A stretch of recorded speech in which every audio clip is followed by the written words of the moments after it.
Yo, what is up guys, it's me Eve again here playing Tokyo Ghoul Break the Chains, and in today's video we're going to review the new character Juzo Suzuya Pet Boy, where how much you should go for him, should you spend anything or not. We're going to talk about that all of in this video. So he's a strafe character as well as no org, as we predicted, most of that stuff. And thanks a lot for those who tuned in on the streams. Whenever we got leaks, we always talk about the leaks on the streams there, and like, you know, as well as like when there's some teasers from Facebook or Twitter, we always also talk about that on streams. So if you don't want to miss, you might want to join us on the streams there as well. I stream every day, so don't forget to join in. But let's get into the kit. First of all, the active skill grants the target dismantle for 2 turns and then deal preemptive damage equal to 420% of attack to the target, so single target. Dismantle takes 10% more damage when it attacked, grants self 1 stack of Seaver, up to 3 stacks. Preemptive increases the damage dealt by 25% if the enemy HP is above 70%. Severe damage defense by 2%. So in terms of on paper, this actually doesn't look so bad. The problem is, like as you can see, I don't have a lot of stars on him yet. So I saw some people, like a lot of people who are like whales already tested him out. I saw the video where they're like showing off his damage, even with like full-on supports, teams versus like bosses and weekly challenges, all of that, and it's looking kind of lackish in terms of damage. It feels like he's doing baby damage, as you would call it. His damage is not that great, but he's not good for his damage, but he's got something good in his passive skills. So let's get into the passive skills. So when severe of the enemy character reaches the limit, grants them this dismember for 2 turns. Characters with dismember take extra damage equal to 150% of the attacker's attack. Severe reduces defense, and dismember reduces defense related stats by 15% when removes all stack of severe from the carrier. So again, this doesn't seem bad. In PvE for the most part, again, all of the people said who tested him out in PvP, he's okay.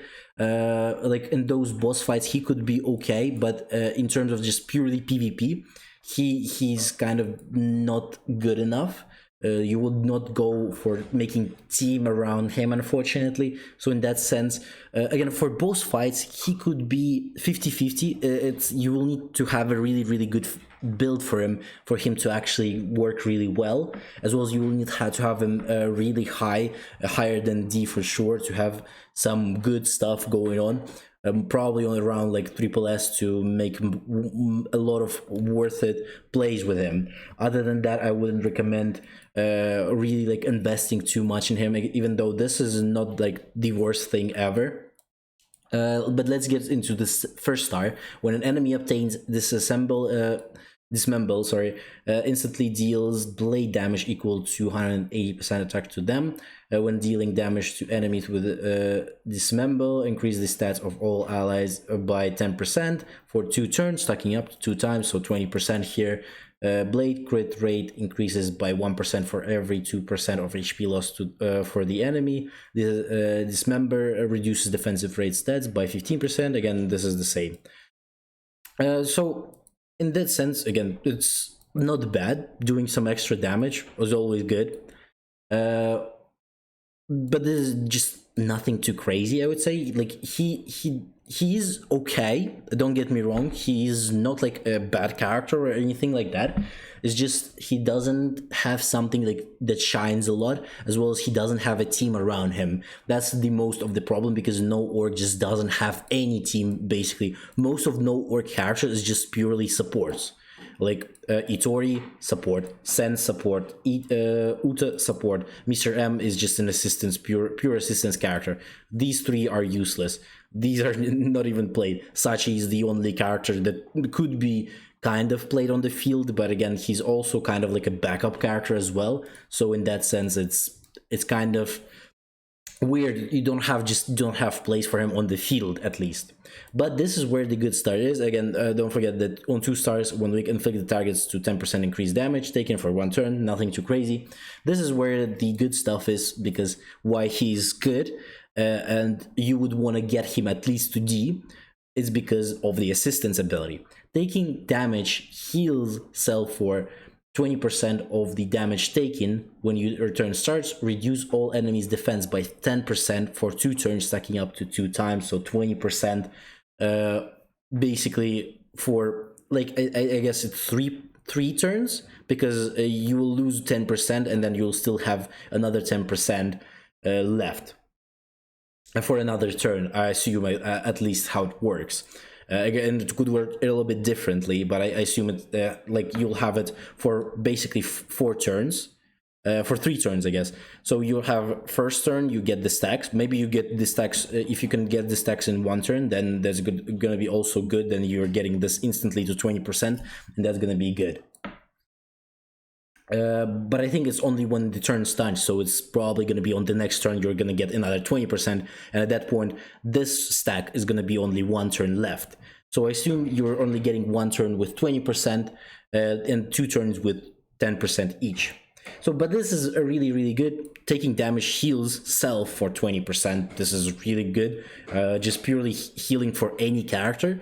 That's just gonna be fine, as well as reducing defense by 10%, 20, and 10% again for all the enemies is also really well.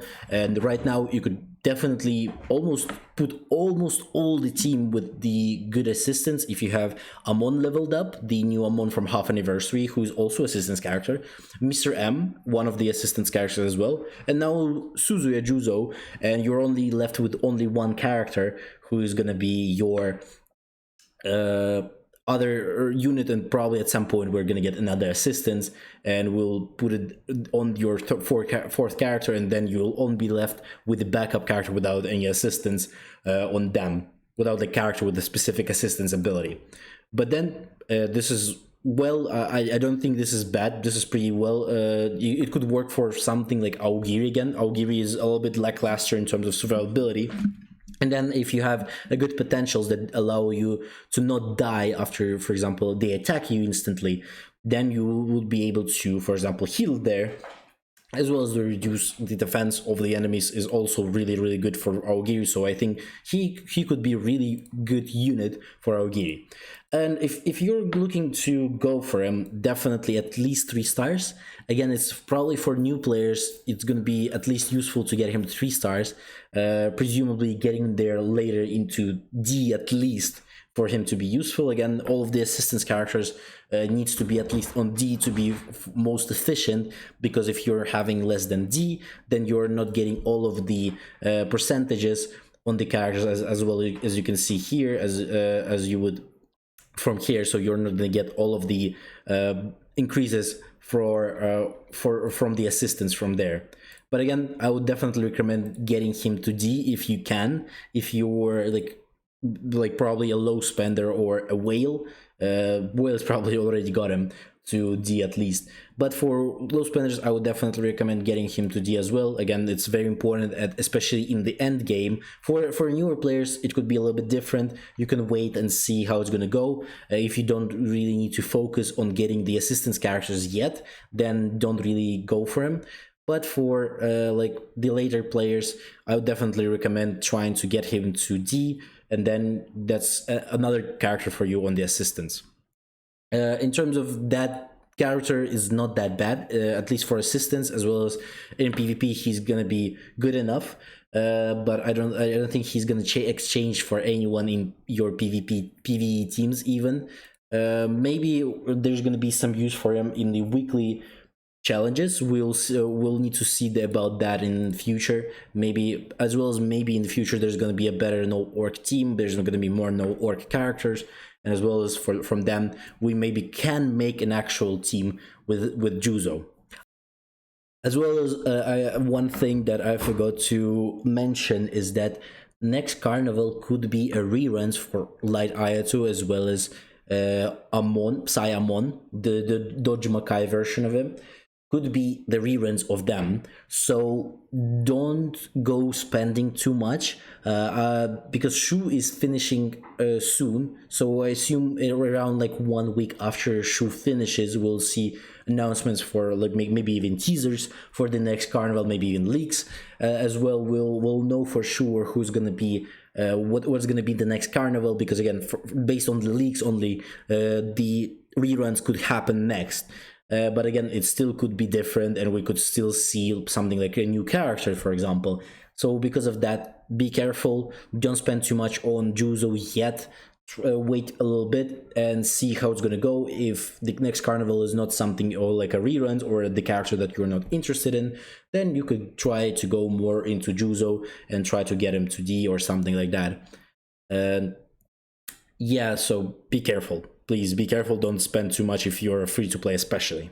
Other than that, don't forget to like, subscribe, leave a comment, as well as don't forget to join the Discord. I stream every day and I always post notifications beforehand in the Discord, so you will not miss anything. And hopefully you have a great day, and I'll see you on the next one.